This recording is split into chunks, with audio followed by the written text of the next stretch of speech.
Hello all, నేను మీకు ఈ వీడియోలో ఈ బ్లౌజ్ యొక్క కటింగ్ అండ్ స్టిచ్చింగ్ వీడియో అయితే చూపిస్తాను. ఇది ఎలాస్టిక్ హ్యాండ్స్ వస్తాయన్నమాట. ఇది వచ్చేసి బేబీ గర్ల్ బ్లౌజ్ అనమాట. 6 to 10 ఇయర్స్ వరకు సరిపోతుంది ఇప్పుడు నేను చూపించేది. సో మీ పాప చెస్ట్ అండ్ బ్లౌజ్ హైట్ చూసుకుంటే సరిపోతుంది అంతే. ఇక్కడ నేను ఇది ఫ్రంట్ అండ్ బ్యాక్ పార్ట్ కోసం లైనింగ్ అనేది తీసుకున్నాను కాటన్ది. సో ఇక్కడ నేను ఫస్ట్ నెక్ అనేది డ్రా చేసుకుంటున్నాను. నెక్ అనేది మనకి 4 ఇంచెస్ అనేది సరిపోతుంది. ఇది దీనికి షోల్డర్ నెక్ సపరేట్గా ఏముండదు. 4 ఇంచెస్ అనేది తీసుకున్నాను. ఇక్కడ ఆర్మ్ హోల్ వచ్చేసి 2.5 ఇంచెస్ తీసుకున్నాను అనమాట. ఇక్కడ మనం ఆర్మ్ హోల్ అనేది మార్క్ చేసేసుకొని ఒక రౌండ్ అయితే గీసేసుకోవడమే. సో ఇక్కడ చెస్ట్ వచ్చేసి పాపది 28 ఇంచెస్ అనమాట. 28 డివైడెడ్ బై 4, సో 7 ఇంచెస్ వస్తుంది. చెస్ట్ దగ్గర 7 ఇంచెస్ మార్క్ చేసుకొని ఒక 2 ఇంచెస్ అనేది ఎక్స్ట్రా మార్జిన్ కోసం తీసుకున్నా. సో సేమ్ మనకి చెస్ట్ ఎంతైతే ఉంటుందో పిల్లలకి వెస్ట్ కూడా అంతే ఉంటుంది. పెద్ద తేడా ఏముండదు, పిల్లలకి చెస్ట్ ఏముండదు కదా. సో ఇక్కడ నేను హైట్ అనేది చూసుకుంటున్నాను. ఇక్కడ 11.5 ఇంచెస్ అనమాట నాకు వాళ్ళు ఇచ్చిన మార్కింగ్. సో నేను ఇక్కడ 12 ఇంచెస్ దగ్గర ఒక మార్క్ అనేది చేసుకుంటున్నాను. నేను ఎక్స్ట్రా 1/2 ఇంచ్ అనేది మార్జిన్ కోసం తీసుకున్నా. So chest west same marking చేసుకుంటున్నా. 7 ఇంచెస్, 2 ఇంచెస్ అనేది ఎక్స్ట్రా మార్జిన్ అనమాట. సో బ్లౌజ్ నేను బ్యాక్ సైడ్ కోసం ఇక్కడ నేను ఒక 1/2 ఇంచ్ అనేది ఎక్స్ట్రా ఫోల్డింగ్ చేసుకున్నాను. మీ వైపుకి ఫోల్డింగ్ వచ్చేలా చూసుకోండి. అదర్ సైడ్కి మనకి ఓపెన్ అనేది వస్తుంది అనమాట. సో కట్ చేసేసుకోవడమే. మనకి ఇక్కడ నేను ఒక 1/2 ఇంచ్ అనేది ఎక్స్ట్రా తీసుకున్నాను బ్యాక్ సైడ్ కోసము. అదేంటంటే మనకి ఉక్సుల కాజా పట్టీ కోసము. అది ఇలా మనం ఫస్టే ఇక్కడ ఒక 1/2 ఇంచ్ అనేది వదిలేసుకుంటే మనకు బ్యాక్ సైడ్ ఎక్కువ ఇబ్బంది అనేది ఉండదన్నమాట. ఉక్సుల కాజాల పట్టీ కోసం ఈజీగా అయిపోతుంది ప్రాసెస్. సో ఇక్కడ నేను ఆర్గంజా ఫ్యాబ్రిక్ కోసం కాబట్టి ఇక్కడ సాటిన్ ఫ్యాబ్రిక్ కూడా యూజ్ చేశాను. ఇక్కడ పొజిషన్ చూసుకోండి, మీరు పెట్టుకునేటప్పుడు జస్ట్ రివర్స్ చేసేసుకోవడమే, స్టిచ్ వేసేసుకొని. సో సేమ్ పొజిషన్లో పెట్టేసుకున్నాను అనమాట నేను మెయిన్ ఫ్యాబ్రిక్ని అండ్ సాటిన్ ఫ్యాబ్రిక్ని. సో పైవైపు కాటన్ ఫ్యాబ్రిక్ పెట్టేసుకొని పిన్స్తో సెక్యూర్ చేసేసుకున్నాను. చుట్టూ ఒక స్టిచ్ వేసేసుకోవడమే, చాలా ఈజీ. స్టిచ్ వేసేసుకున్న తర్వాత నీట్గా కట్ చేసేసుకొని ఆ ఫ్యాబ్రిక్ని చుట్టూ ఒక స్టిచ్ వేసేసుకొని నీట్గా కట్ చేసేసుకొని రివర్స్ చేసేసుకోవడమే అనమాట. సో అటు ఇటు స్టిచ్ నేను మొత్తం వేసేసుకుంటున్నాను. ఎందుకంటే ఇది ఆర్గంజా ఫ్యాబ్రిక్ కదా. సో ఏ ఫ్యాబ్రిక్ అయినా కూడా నీట్గా ఉండిద్ది అనమాట. దారాలు పోగులు అనేది బయటికి రాకుండా నీట్గా ఉండిద్ది. సో మొత్తం చుట్టూ ఇట్లా మొత్తం సిజర్తో చివర్లో జస్ట్ ఒక కటింగ్ అయితే ఇస్తున్నాను. కట్స్ పెట్టేసుకొని రివర్స్ చేసేసుకోవడమే. పైన వైపు ఒక స్టిచ్ వేసేసుకుంటే ఇంకా నీట్గా ఉండిద్ది అనమాట. సో మీరు ఒకవేళ సింగిల్ లైనింగ్ యూస్ చేస్తున్నారు అంటే బక్రం యూస్ చేసుకోండి, లేదన్నా పర్లేదు, ఏం కాదు. ఇలా ఒక స్టిచ్ వేసేసుకుంటే ఇంకా నీట్గా ఉండిద్ది అనమాట. మనకి ఫ్రంట్ పార్ట్ అయితే రెడీ అయిపోయింది.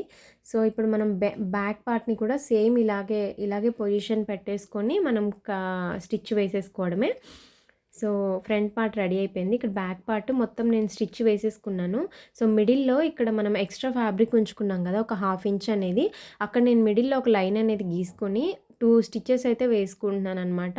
ఇలా వేసుకొని మనం స్టిచ్ కటింగ్ చేసేసుకుంటే ఇంకా మనకి ఎక్స్ట్రా వర్క్ అనేది ఏముండదు. మనం రివర్స్ చేసేసుకున్న తర్వాత ఫ్యాబ్రిక్ని పెట్టి ఫోల్డ్ చేసుకోవాలి, అదంతా ఏం ఇంకా అవసరం లేదనమాట.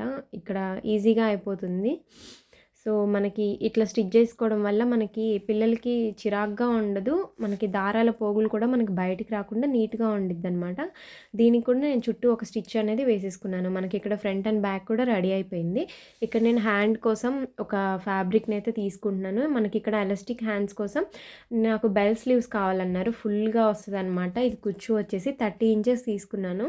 సో లెంత్ వచ్చేసి 16 ఇంచెస్ తీసుకున్నాను నేను మొత్తం, ఎందుకంటే ఫుల్ స్లీవ్స్ వస్తాయి అన్నమాట హ్యాండ్ బేబీకి. ఇక్కడ సేమ్ ఏం లేదు, క్లోజ్ వైపు మీ వైపు ఉంచుకోండి, ఓపెన్ వైపు మాత్రమే కటింగ్ వస్తుంది అనమాట. ఇక్కడ ఒక మనం ఫ్రంట్ వైపు కట్ స్టిచ్ వేసేసుకున్నాం కదా ఫ్యాబ్రిక్ని, అది పెట్టేసుకొని జస్ట్ గీసేసుకొని ఆ చివర్లు మాత్రమే కట్ చేస్తాము, అక్కడ వరకు మాత్రమే వస్తుంది అనమాట. సో ఇంకా ఈ ఫ్యాబ్రిక్ అంతా ఏం కట్ చేసుకోము. సో ఇక్కడంతా ఎలాస్టిక్ వచ్చేస్తుంది నేను చూపిస్తున్న దగ్గర. సో చివర్లో కూడా కింది వైపు కూడా సేమ్ అంతే. నేను 11 ఇంచెస్ దగ్గర 11 ఇంచెస్ ఉంచుకొని మిగతా ఫ్యాబ్రిక్ కట్ చేసేసుకుంటున్నాను. అక్కడ వరకు సరిపోతుంది. పిల్లలకి 3 ఇంచెస్ కంటే ఎక్కువ ఉండదు, మిగతాదంతా మనకి ఇక్కడ ఎలాస్టిక్ వచ్చేస్తుంది. ఇక్కడ నేను 11 ఇంచెస్ దగ్గర ఒక మార్కింగ్ పెట్టేసుకొని చివరి మాత్రమే పై వరకు కట్ చేసుకోవట్లేదు, జస్ట్ నేను కింది వైపు మాత్రమే కట్ చేసుకుంటున్నాను. సో ఇంతే. ఇక్కడ ఫోల్డింగ్ చేసేసుకొని స్టిచ్ వేసేసుకోవడమే. ఈ ఫ్యాబ్రిక్‌ని ఇక్కడ మనకి ఎలాస్టిక్ అనేది వస్తదనమాట. మనం అక్కడ చివర్లో కట్ చేసాం గదా! అక్కడ ఫోల్డింగ్ చేసుకోవట్లేదు. జస్ట్ ఇక్కడ మాత్రమే ఈ పైన వైపు ఫ్యాబ్రిక్ వరకు మాత్రమే నేను ఫోల్డింగ్ అనేది చేసుకుంటున్నాను. మీరు ఫస్ట్ టైం గనక ఛానల్‌ని చూస్తున్నట్లయితే సబ్స్క్రైబ్ చేసుకోండి. నన్ను సపోర్ట్ చేయండి. ఇలాంటి వీడియోలు రెగ్యులర్‌గా వస్తూనే ఉంటాయి. నెక్స్ట్ వీడియోలో నేను lehenga cutting and stitching video కూడా నీట్‌గా ఎక్స్‌ప్లెయిన్ చేస్తాను ఎలా చేసుకోవాలి అనేసి. మీకు వీడియో ఎలా అనిపించింది అనేది ఖచ్చితంగా కామెంట్ చేయండి. అర్థమైందా లేదా అనేది చెప్పండి ఖచ్చితంగా. సో, ఇక్కడ నేను మొత్తం చివరి వరకు కూడా స్టిచ్ వేసేసుకున్నాననమాట. అది క్లోజ్ చేసేసుకోవద్దు. సో, దాంట్లో మనకి ఎలాస్టిక్ అనేది వస్తది. నేను కింది వైపు కూడా సేమ్ అదే ప్రాసెస్‌లో ఫోల్డింగ్ చేసేసుకొని స్టిచ్ వేసేసుకుంటున్నాను.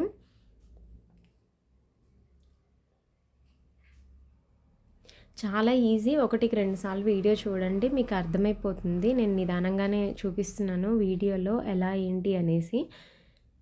సో, చివరి వరకు కూడా ఒక స్టిచ్ వేసేసుకోవడమే. మనము ఈ మనకు ఈ హోల్‌లో మనము ఎలాస్టిక్ అనేది పెట్టేసుకోవడమే అనమాట. నేను ఇక్కడ 7 ఇంచెస్ తీసుకుంటున్నాను ఎలాస్టిక్ పై వైపు హ్యాండ్స్ కోసమైతే.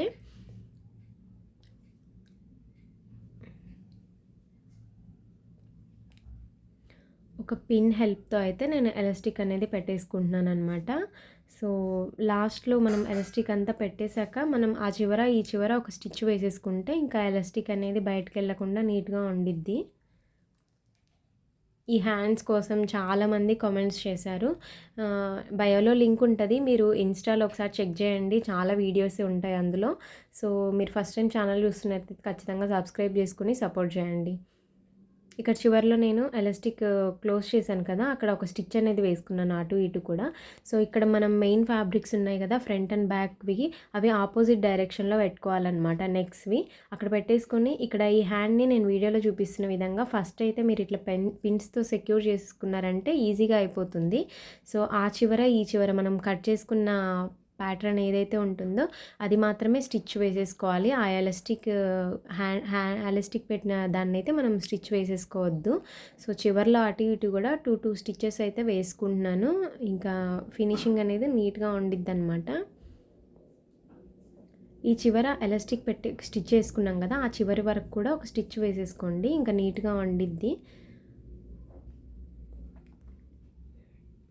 2 సైడ్స్ కూడా అంతే ఇంకా చాలా ఈజీ అండి. అయిపోయింది ఇంకా.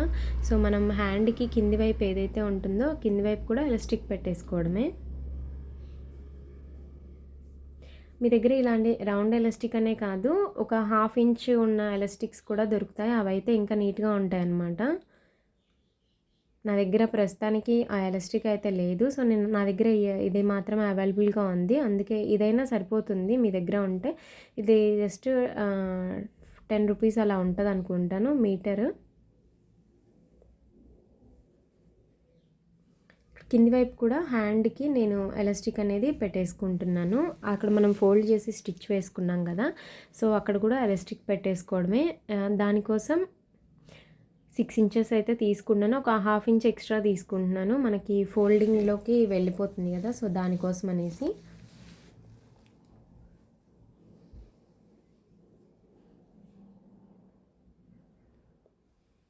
సో, ఎలాస్టిక్ పెట్టేసుకున్న తర్వాత లాస్ట్‌లో ఒక స్టిచ్ వేసేసుకోండి. ఇంకా ఎలాస్టిక్ అనేది బయటికి వెళ్ళకుండా నీట్‌గా ఉండిద్ది. సో, పైవైపు రైట్ డైరెక్షన్‌లో పెట్టేసుకొని బ్లౌజ్ మొత్తాన్ని కూడా ఒకసారి స్టిచ్ వేసేసుకోండి. ఆ దారాలనేది ఇంకా బయటికి రాకుండా ఉంటాయన్నమాట. నేను ఇక్కడ వీడియోలో చూపిస్తానిప్పుడు. పైవైపు మొత్తం ఒక స్టిచ్ వేసేసుకొని దాన్ని రివర్స్‌లో ఒక స్టిచ్ వేసేసుకోండి. ఇక్కడ పైవైపు చూపిస్తున్నాను కదా! ఆ పైవైపు ఒక స్టిచ్ వేసేసుకుంటే ఏంటంటే ఇంకా దారాలు అవన్నీ పక్కకెళ్ళకుండా నీట్‌గా ఉంటాయన్నమాట. అప్పుడు మీరు రివర్స్‌లో పెట్టేసుకొని బ్లౌజ్‌ని మీ మార్కింగ్ ఎంతైతే మెజర్‌మెంట్స్ ఉంటాయో అవి మార్క్ చేసేసుకొని ఇంకా ఫిట్టింగ్ చేసేసుకోవడమే. చాలా ఈజీ. ఇంతే అండి blouse cutting and stitching video కూడా. మీకు ఎలా అనిపించింది అనేది ఖచ్చితంగా కామెంట్ చేయండి. నచ్చితే లైక్ చేయండి, షేర్ చేయండి, సబ్స్క్రైబ్ చేసుకోండి వీడియోని ఖచ్చితంగా. ఒకవేళ ఇన్‌స్టాలో ఫాలో అవ్వాలనుకుంటే బయోలో లింక్ ఉంటుంది. ఒకసారి చెక్ చేయండి. సో, ఫైనల్ అవుట్‌పుట్ అయితే ఇది బ్లౌజ్‌ది. మీకు అర్థమైందని అనుకుంటున్నాను. అర్థం అవ్వకపోతే కామెంట్ సెక్షన్‌లో కామెంట్ చేయండి. ఇంతే వీడియో. Bye bye.